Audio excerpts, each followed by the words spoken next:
I used to work late shifts at a diner in a small town. It wasn't the safest job, but it paid my bills, and I lived only a 15-minute walk away, so I usually walked home after closing. Most nights were uneventful, quiet streets, the occasional car passing by. But one night, things felt different. It was just after 1 a.m., and the streets were unusually empty.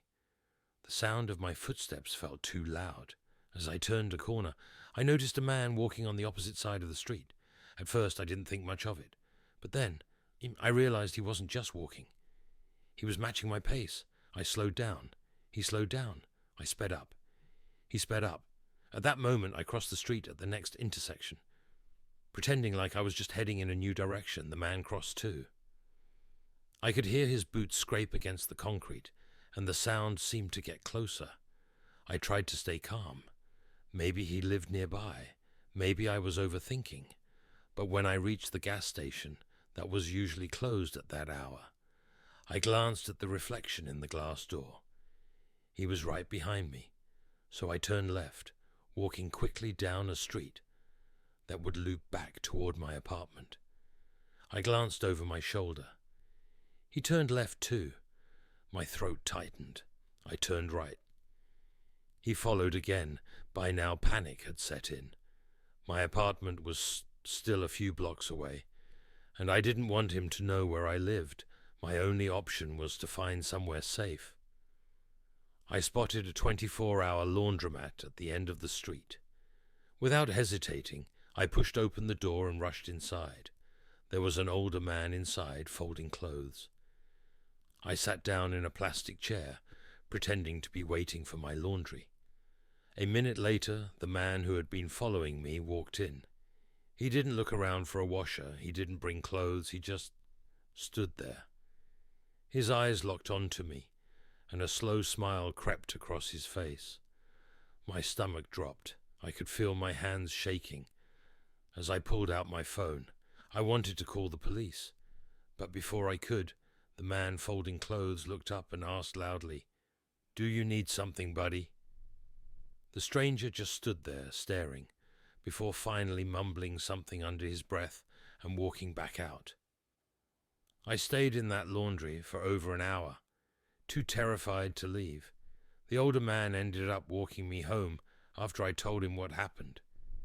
To this day, I don't know who that man was or what he wanted, but I can still picture his face. That disturbing smile burned into my memory, and now I never walk home alone that late at night again. I was house-sitting for a family friend while they were on vacation. The house wasn't huge, but it was old. Creaky wooden floors, doors that didn't quite close all the way, that kind of place. On my second night there, I went to bed around midnight. I turned off the TV, locked the front door, and checked all the windows before heading to the guest bedroom. I was scrolling on my phone when I heard it. A faint, raspy voice, coming from the floor. It said, "I know you're awake." At first I thought maybe the neighbors were talking outside, but the voice was right below me, muffled like it was coming from under the bed. I froze. The bed was low to the ground, barely any space underneath. Then the voice came again. "You should look down here." I sat up, heart pounding, debating whether to grab my phone or run. I finally decided to turn on the flashlight. My hands were shaking so badly I could barely hold it steady. I leaned over the side of the bed, shining the light down into the small gap. Nothing. Just dust and an old shoebox. I sat back up, trying to convince myself I imagined it. But then, right at my ear, I heard it a third time, perfectly clear. Too slow. I bolted out of the house barefoot, and didn't come back until the owners returned. They told me later that, from last month, their kids complained about hearing someone talking under their beds at night. They'd never believed them. I live in a small ground-floor apartment in a quiet neighborhood. It's not the safest area, but I've been here for 2 years without any real problems.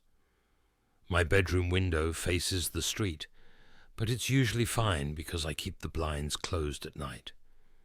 It was a rainy Friday evening in early October. I had finished dinner and was lying in bed scrolling through my phone when I heard something unusual, a soft tapping sound. At first I thought it was just the rain, but then I realized it wasn't random.